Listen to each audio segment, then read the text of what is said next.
9वीं governing council की बैठक जारी है।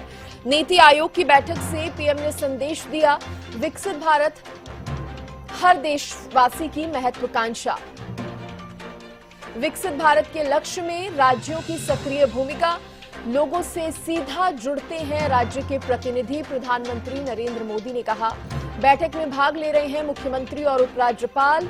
हरियाणा सीएम नायब सिंह सैनी भी इस बैठक में मौजूद हैं। तो 9वीं गवर्निंग काउंसिल की ये जो बैठक है वो जारी है और आपको बता दें, नीति आयोग की इस बैठक से पीएम ने संदेश दिया जब उन्होंने कहा कि विकसित भारत हर देशवासी की महत्वाकांक्षा है। विकसित भारत हर देशवासी की महत्वाकांक्षा है। विकसित भारत के लक्ष्य में राज्यों की सक्रिय भूमिका है।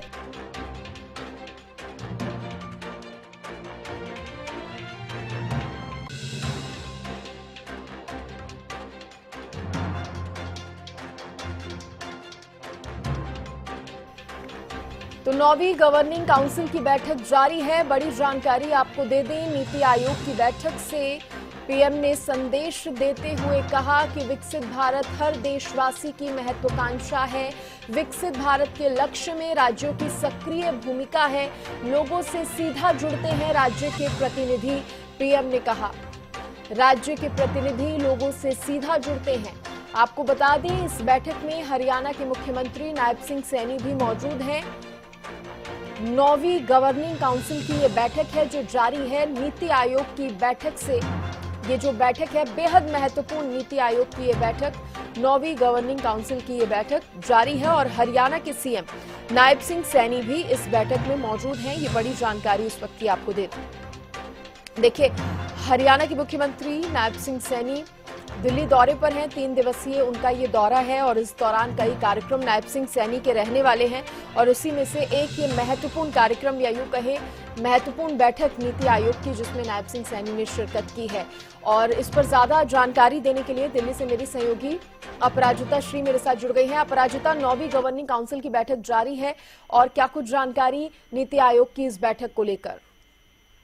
बिल्कुल, देखिए अभी ये बैठक, अहम बैठक जारी है। इस बैठक की अगर मैं बात करती हूँ तो इस बैठक में तमाम सभी सीएम, सभी राज्यों को, मुख्यमंत्री को बुलाया गया था। हालांकि जो इंडिया ब्लॉक के जितने भी नेता हैं, ममता बनर्जी को छोड़कर, वेस्ट बंगाल की सीएम ममता बनर्जी को छोड़कर तमाम जितने भी इंडिया ब्लॉक के नेता हैं उन्होंने बॉयकॉट किया और वो इस बैठक में शामिल नहीं हुए। हालांकि अगर मैं ममता बनर्जी की बात करती हूँ तो हालांकि जिस तरीके से उम्मीद लगाई जा रही थी कि उनके द्वारा जिस तरीके से जब वेस्ट बंगाल से निकली थी, उन्होंने एक बड़ा बयान भी दिया था कि मैं अपनी बात को फोरम पर रखूंगी, टेबल पर रखूंगी, अगर मुझे बोलने का मौका नहीं दिया जाता है तो मैं उस बैठक को छोड़कर बाहर आ जाऊंगी। हालांकि ऐसा ही कुछ देखने को आज मिला। ममता बनर्जी के द्वारा बड़ा आरोप लगाया गया है कि उन्हें बोलने का मौका नहीं दिया गया। उनके पहले जितने भी मुख्यमंत्री ने बोला, करीब 15-20 मिनट के आसपास उन्हें बोलने का मौका दिया गया।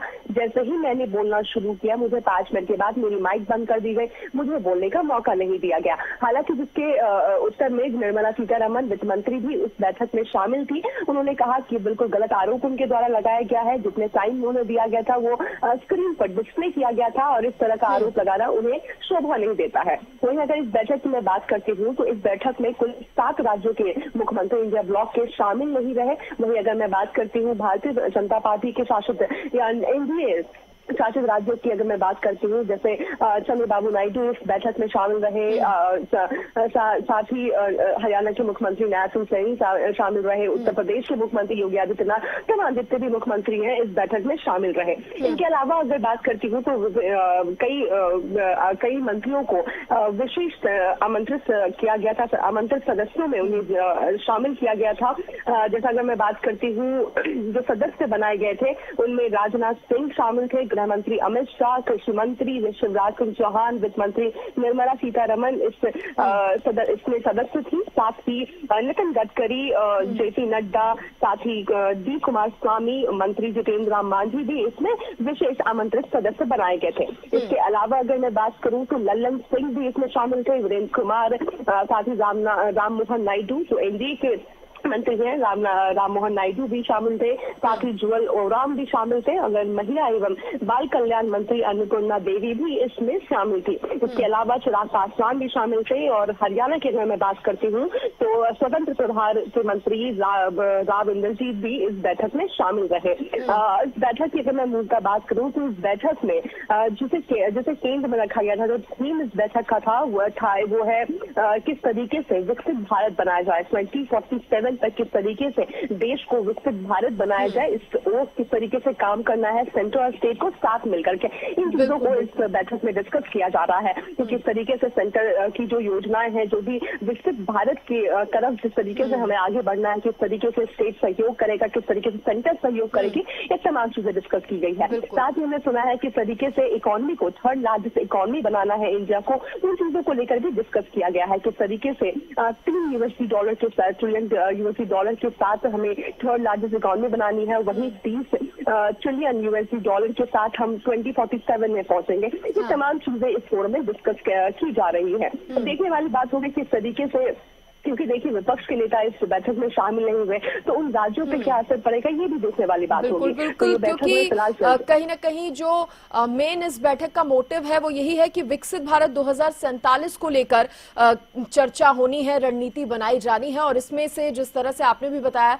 इंडी गठबंधन के नेताओं का बैठक में शामिल ना होना, उसके बाद ममता बनर्जी की भी नाराजगी सामने आई है, तो कहीं ना कहीं इसका विरोध जो है वो इंडी गठबंधन के तमाम नेता पहले भी उठा रहे थे। उनकी नाराजगी इस बैठक को लेकर पहले भी सामने आ रही थी।